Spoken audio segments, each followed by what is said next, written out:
Thank you, Jerry. That was such a nice introduction that I'm reminded of what Lyndon Johnson used to say when he got an especially nice introduction. He used to say he wished his parents were alive to hear it because his father would have loved it and his mother would have believed it.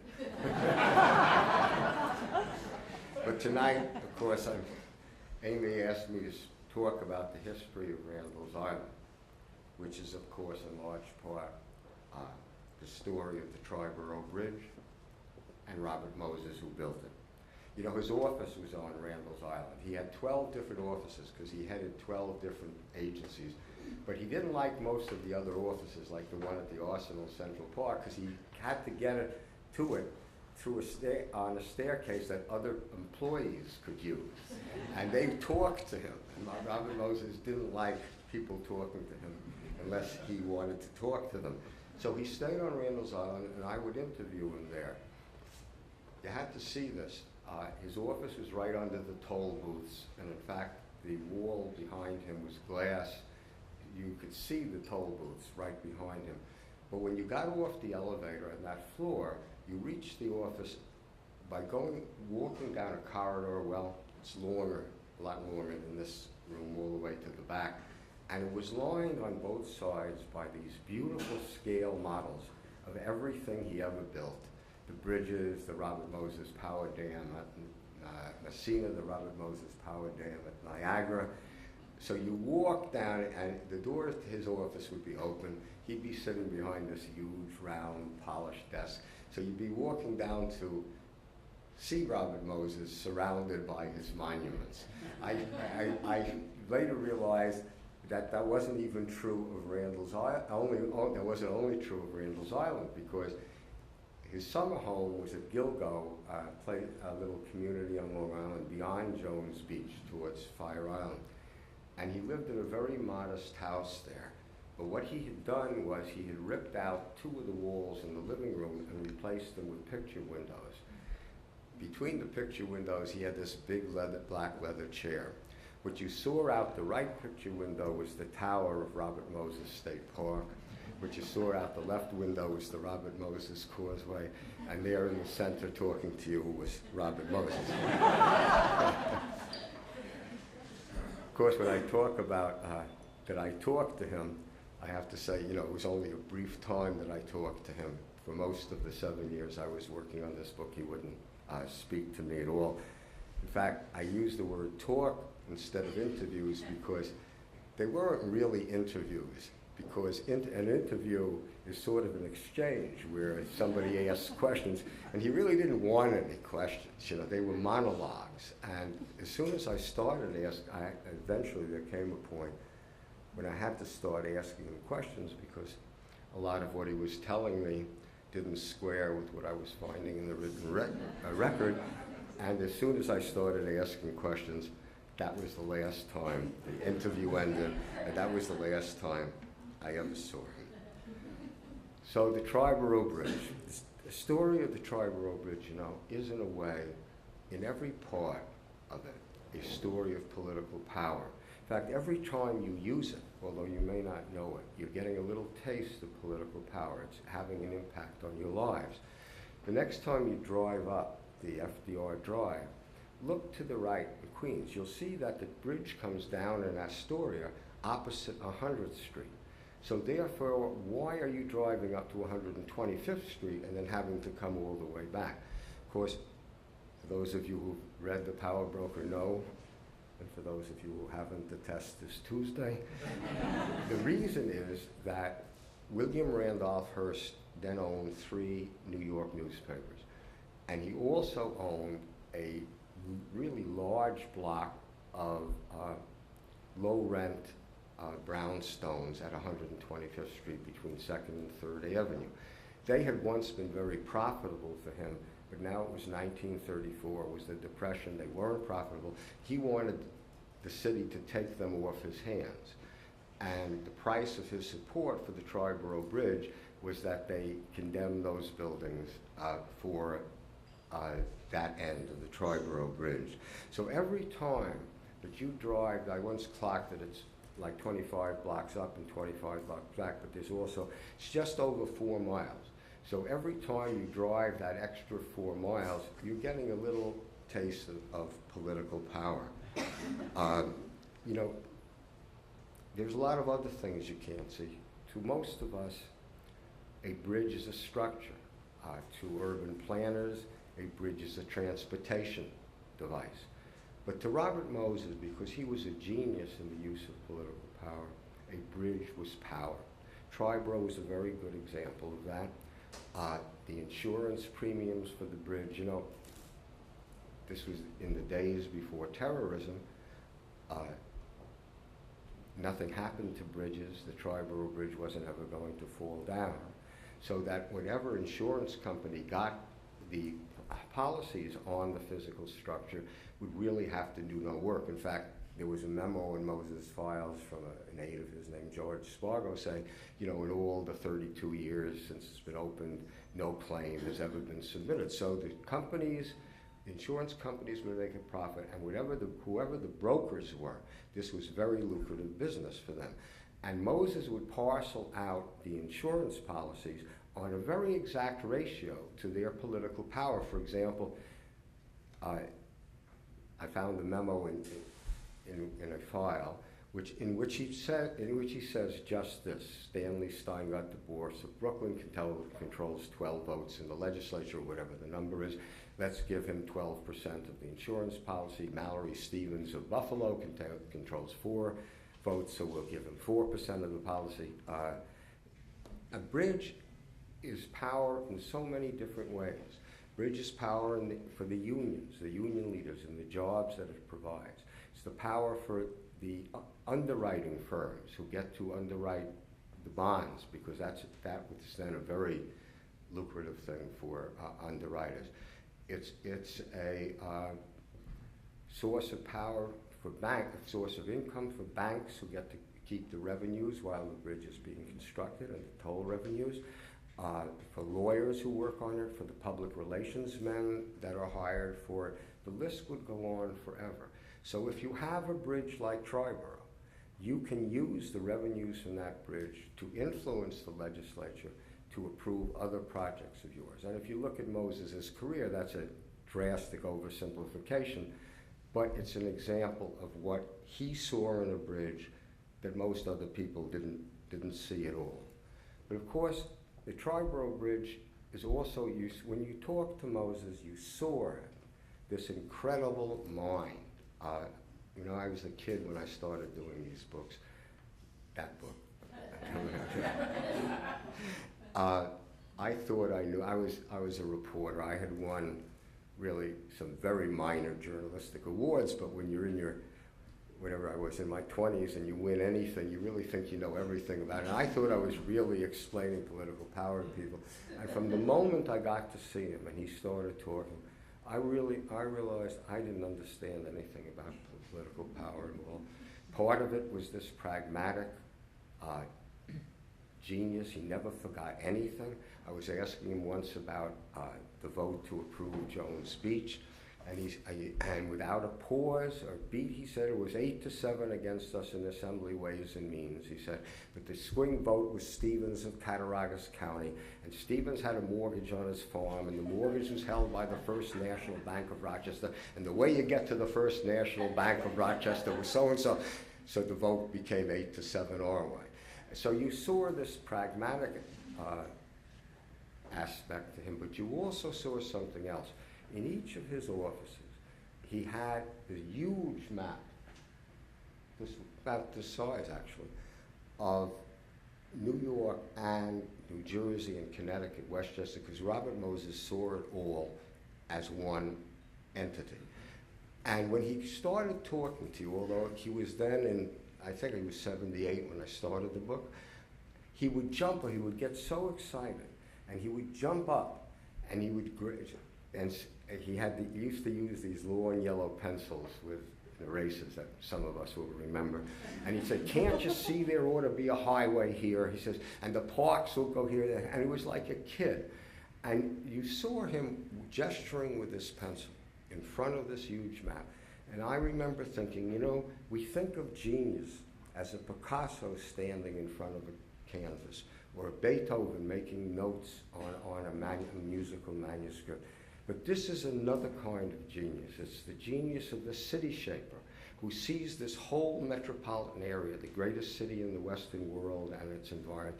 He sees it as one thing. And he started drawing this plan in 1924. He drew it basically in 1924, and he spent 40 years filling in the pieces. So you said, I said, if I want to do the book honestly, you have to show this genius as well as the other aspects of him. And the Triborough Bridge and Randall's Island is a supreme example of that genius. Moses, of course, you know, what he did was in every aspect gigantic. 7 bridges, not only the Triborough, but the Verrazano, the Henry Hudson, the Frog's Neck, the Bronx Whitestone, the Marine Parkway, and the Cross Bay bridges. That's 7 bridges. 627 miles of parkways and expressways. You know, every parkway and expressway that we drive on today, with a single exception, the FDR Drive, which was built by Stanley Isaacs, was built by one man, Robert Moses. He was responsible for Lincoln Center, the United Nations, Shea Stadium, Co-op City. Every park in the city, even those that were created by other people like Olmsted, he either shaped or reshaped. He built so much public housing, it was just fascinating. When Moses controlled the New York City Public Housing Authority, it built 1,027 apartment houses that contained 148,000 apartments that housed 555,000 people, which was more at that time than Minneapolis, than a lot of major cities in America. He considered this such a minor aspect of his work that he didn't even include it in his biographical press releases. But nothing he did was as gigantic as Triborough. You know, in 1934, in order to really understand the scope of what he did with this one project, you really have to see it the way he did. When Fiorello LaGuardia brought him into the city in 1934, he used to charter a small plane and fly over the city so he could see it as a whole. And when you fly over that area, what you saw then were the mass streets of 3 boroughs, Manhattan, the Bronx, and Queens, are all rushing together at this body of water with the 2 islands in the center. And it's like these 3 groups of streets are held apart by these 3 narrow bands of water. So you have Randall's and Ward's Island, and then you have the waters of the East River, Hellgate, and the Bronx Kill, as if they were remote, keeping these 3 boroughs apart. The man who got the Triborough Bridge built was going to bring those 3 boroughs together. Think what he was setting out to do when he did that. He would tie the city together. Each of the 3 boroughs was as large as the city itself. So you could really say that the man who built that bridge could be performing a feat equal to tying together 3 cities. And you could say Long Island had been separated from the rest of the United States by the glaciers that pushed what is now Long Island Sound. That you could say he was, by linking Queens back up with the Bronx, he was reuniting Long Island with the continent of the United States. But building it seemed like an almost impossible proposition. So it was 1934. The bridge had been proposed in 1910. In fact, part of it had been started years before and stopped, not much. But in 1934 was the Depression. The city was, in effect, bankrupt. It had no money for capital projects at all. All you'd read, if you go, I remember going back through the magazines and the newspapers, New York will never build anything big again.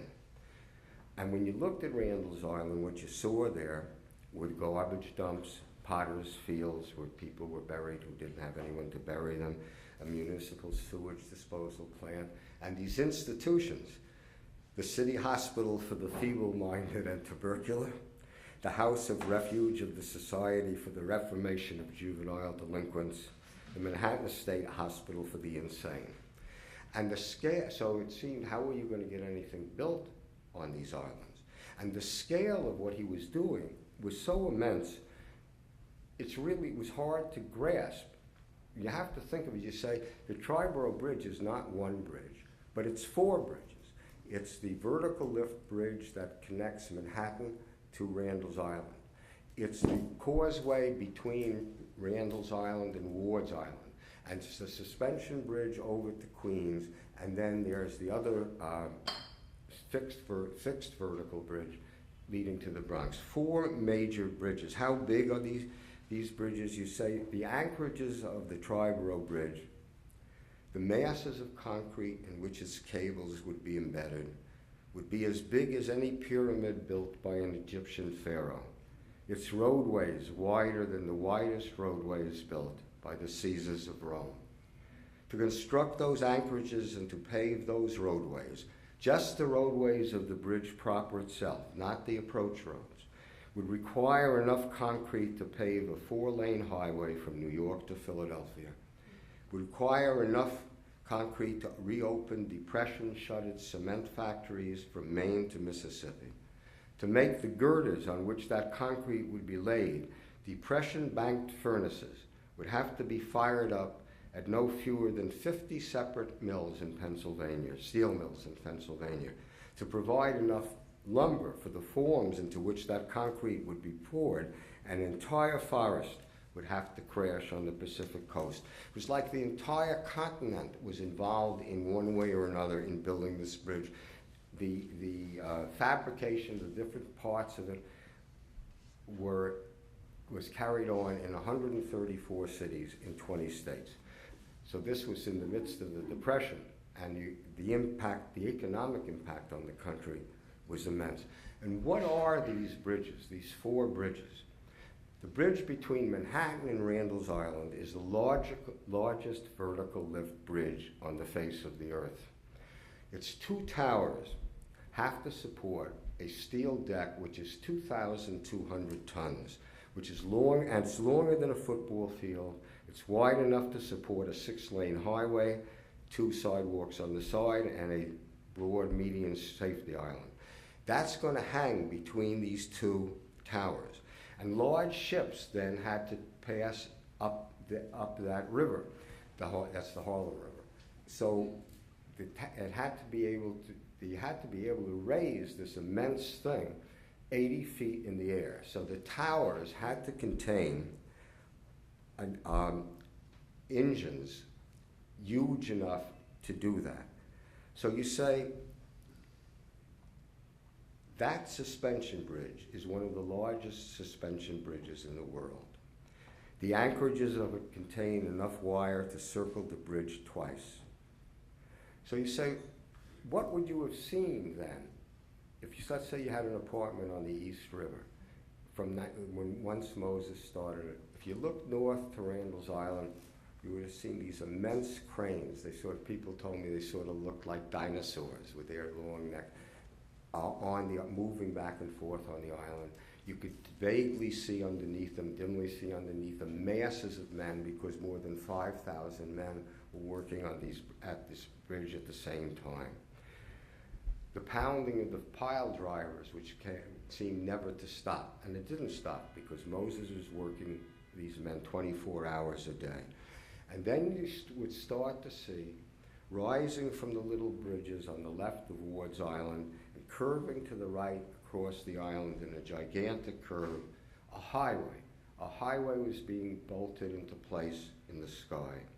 So I described one of the 4 bridges. The anchorages for that bridge were immense things. Then we go over to the suspension bridge, which is one of the largest. The vertical lift bridge was the largest vertical lift bridge on the face of the earth. The suspension bridge is one of the largest bridges on the face of the earth. The anchorages for that suspension bridge, the one that goes over Hellgate, someone wrote, were immense things. Beside the Nile, they would pass for pyramids. The steel towers always reminded me, it was a line I was proud of, the towers reminded me of the facades of twin cathedrals marching across the river.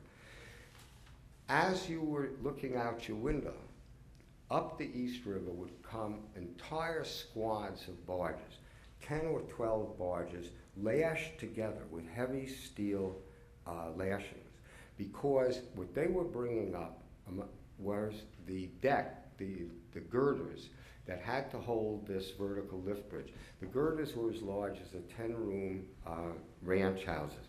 So and a whole squad of barges would come up this river, pushed by a lot of tugboats to bring the materials for this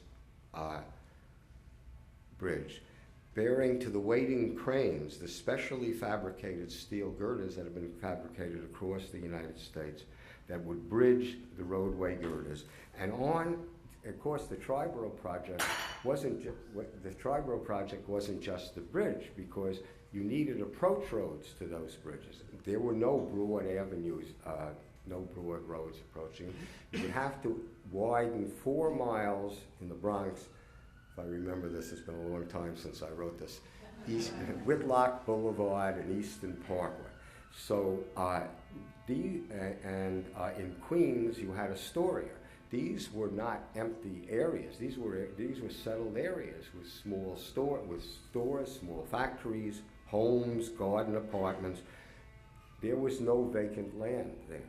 So Moses made land. An example of the kind of thing he did, when you drive, well, let me tell you what he did, and I'll tell you how you drive on it.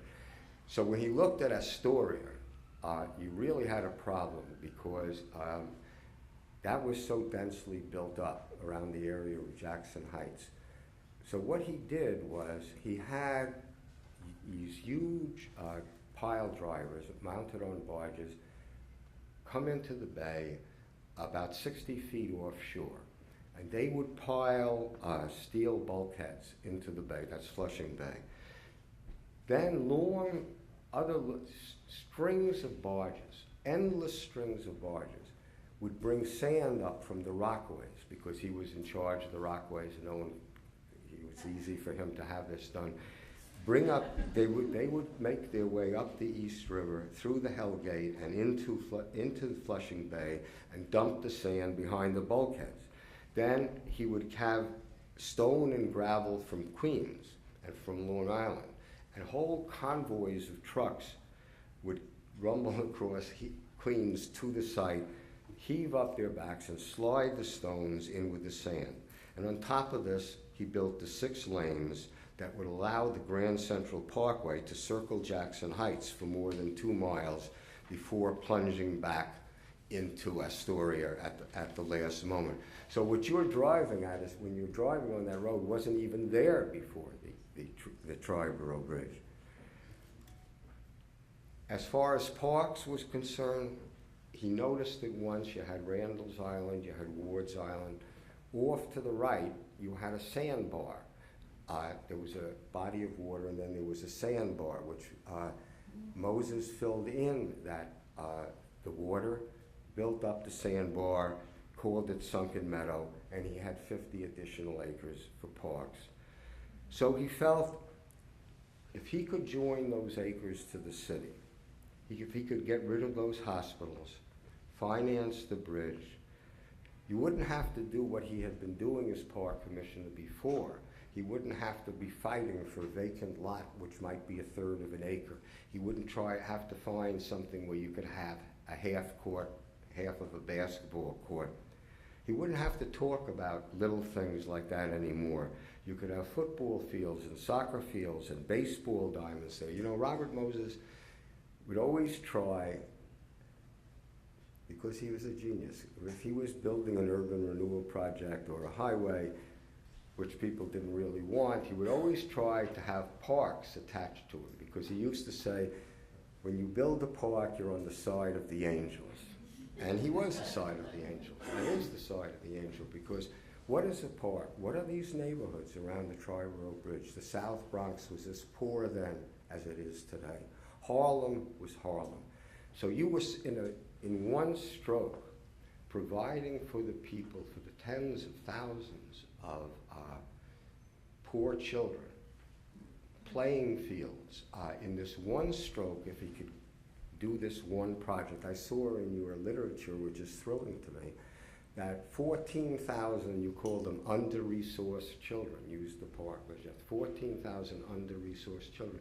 Think what under-resourced children means, and think what the Randall's Island parks mean to them. Building those parks took just as much ingenuity, it sometimes seems, as building the bridge. His authority had no authorization from the Public Works. The Public Works Administration was financing a large part of the bridge, but they hadn't authorized him to build any parks, so he persuaded them that the parks would attract. They were worried that there wouldn't be enough revenue from the tolls to pay off the bonds. The PWA was worried. So he said, you know, this is a way of attracting more uses, more motorists, more tolls to the park. And by the way, a stadium would do that even better. Then, of course, after Robert Moses, and during the last 20 years of his life, it was a very different story.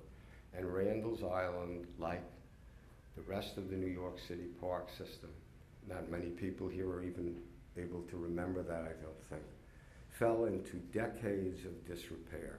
And Randall's Island was really a barren, shabby dust bowl. Now, thanks to you, Randall's Island is being rescued from decades of neglect, and it's becoming something quite significant to New York. You people here tonight are part of that. So to make Randall's Island what it was once intended to be, that, in my opinion, is quite a noble enterprise, really. You could say it's an enterprise that's on the side of the angels. And I'm proud to really be this evening a tiny little part of it. Thank you very much.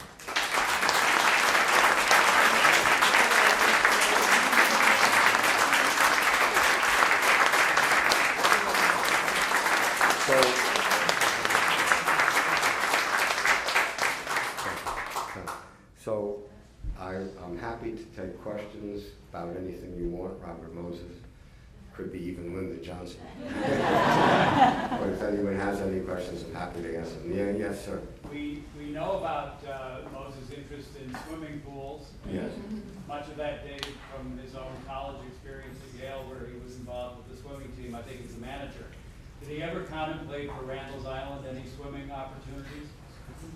Well, let me preface it by saying that this book came out 40 years ago. And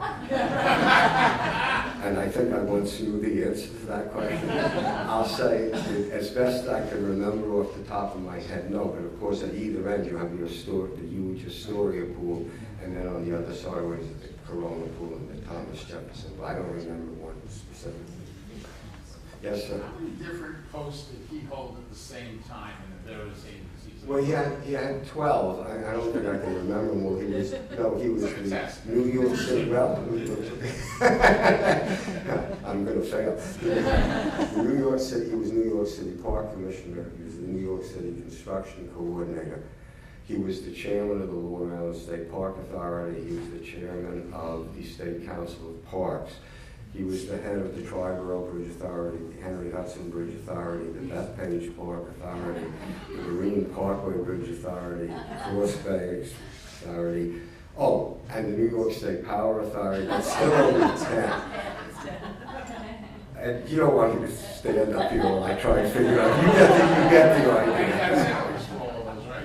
Pardon me? He was paid for all those jobs. No, they were all non-paid. Yeah.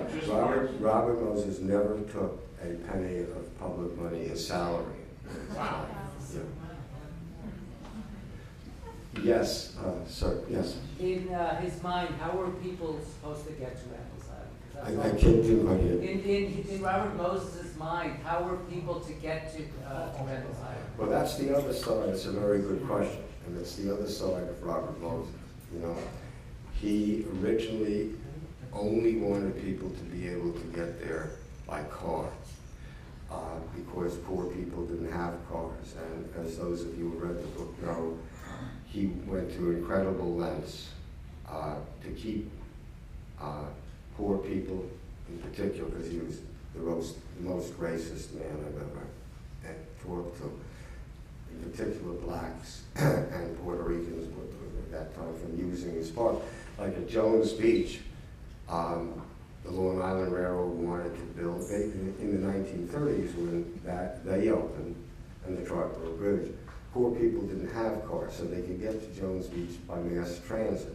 So he made sure they couldn't get there by rail, because the Long Island Railroad proposed building a spur from the Wantor Station to Jones Beach. And he was able to stop that because he controlled the easements, the Long Island State Park. But he was worried that they would come by bus. So what he did was build the bridges on the parkways too low for budget. The buses require then 14-foot clearance. If you drive out on the Southern State Parkway today, say one bridge after another says clearance 9 feet 8 inches, clearance 10 feet 9 inches, clearance 11 feet 2 inches, clearance 8 feet 11 inches. And I remember when I finally got Moses as chief lieutenant in this area to talk to me, which really wasn't easy, I must say. He said, you know, that's an example of the commissioner's incredible foresight, because we had arranged for the legislature to pass legislation barring buses from the parkways. He says, but you know, I can still see him saying this. He says, but you know, legislation can always be changed. It's really hard to change a bridge once it's built. And we built 178 of those bridges.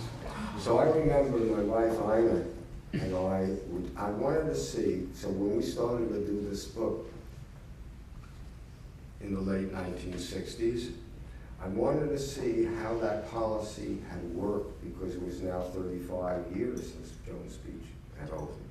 So you know, the main parking lot at Jones Beach has 3 underpasses that lead to the beach. So I know I would stand there with pads, and one column would be lights. I think we probably called them something else, but I meant blacks then, you know, and the other was, we called Hispanics, was the word we used. And I still remember watching the people, we were counting the people as they came through those underpasses, and I still remember the column on the left, the whites column, we finished, you know, did 4 and drew across, 4 and drew, going down, you were done with that page, and there was hardly any crosses, or whatever the right word is, hardly any lines to represent black people or Latino people. So, as with a lot of things that Moses did, it worked. Now on Randall's Island, although plans for the pedestrian bridge had been included in the original project, I think the PWA it was actually in the original PW contract, but I'm not sure about that. But it was included in the original. They weren't built. The bridge opened in 1936. There was no pedestrian bridge. There was no pedestrian bridge built until in 1949.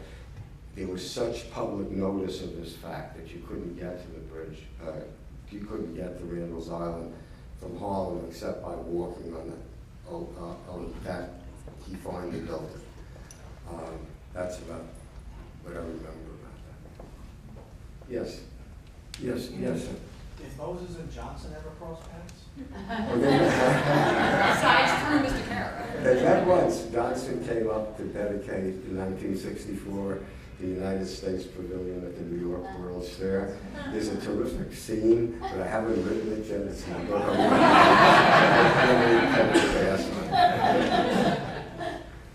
Yes. What would Robert Moses say if he had more time? Were his unfulfilled what he would have done that he ran out of time? Well, you know, he wanted to build this highway down the length of Fire Island.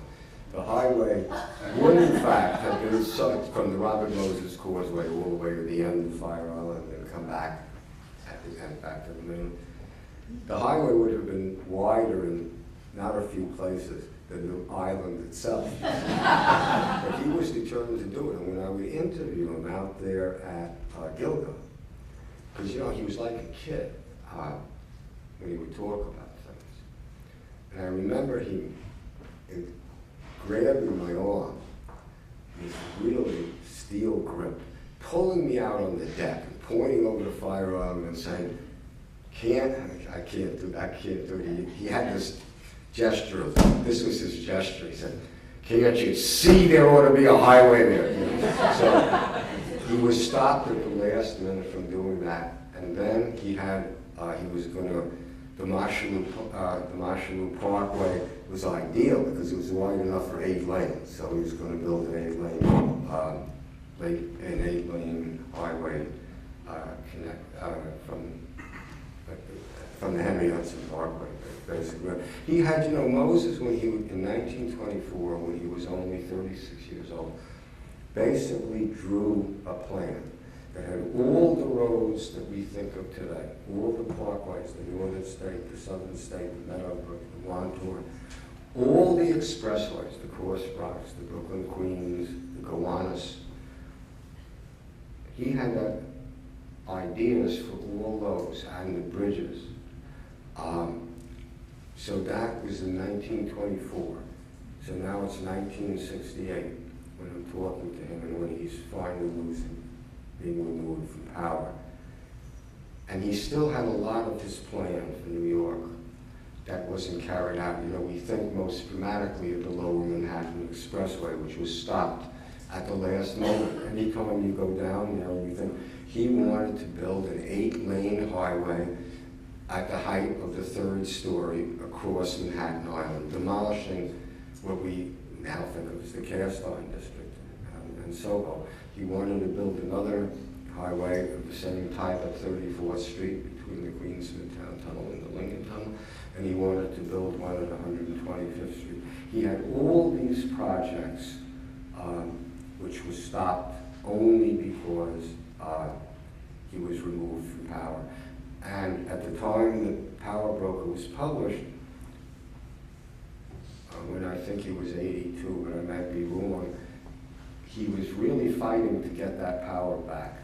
You know? And he didn't. It's an amazing vision. Thank you all very much.